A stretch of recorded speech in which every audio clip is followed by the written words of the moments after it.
6 people OD in a short period of time at a bar on the south side of Chicago. Meanwhile, spontaneous riots break out overnight in Atlanta, Georgia, and a mass shooting occurs at a business in California. I appreciate you tuning in. My name is Paul, and I am IPAC instructor. I ask that you subscribe to this channel, hit the bell notification as new videos come out. You're watching one video of my maintenance of firearms here on the screen. In good news, we know that in Chicago, on public transportation, a concealed carry holder shot a bad guy. This bad guy was robbing individuals on the CTA. Now, the concealed carry licensee was judicious in the use of deadly force, as robbery is a forcible felony.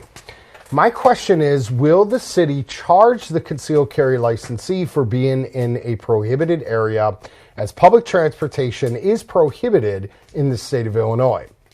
I'm curious to see what the outcome of it is.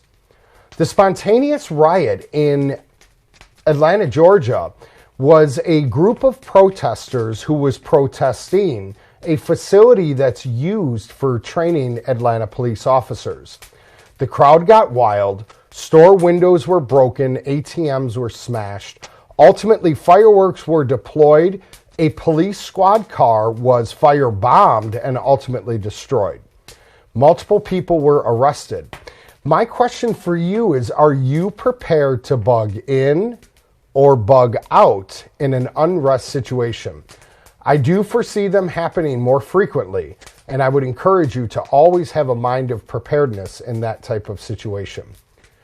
Regarding the mass shooting in California, this is a horrible situation where 10 people have died, scores were injured.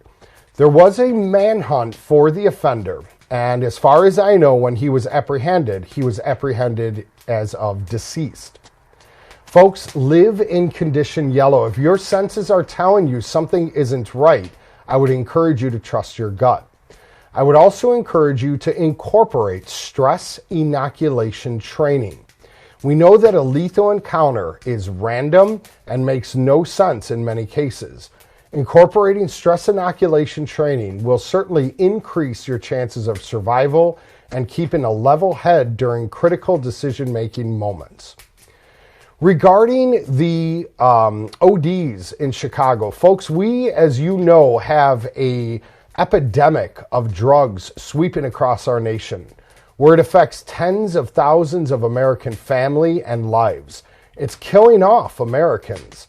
In this situation, having that many people OD in a public setting should be daunting.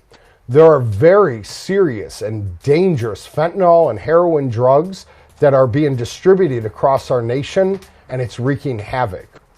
I would encourage you to be aware of these individuals and stay far away from anything that they may produce or perhaps distribute in your neighborhoods and communities. Don't allow it to happen. I love you. I do thank you, and I appreciate you as always. You've helped this channel grow significantly. I would encourage you to continue doing so, as it is greatly appreciated. Of course, I do have multiple videos here on this platform. I recently created playlists for you guys to enjoy. Share them, watch them, and let me know in the comments section what you think about any of these topics that I have briefly covered with you today. As always, America, remain safe.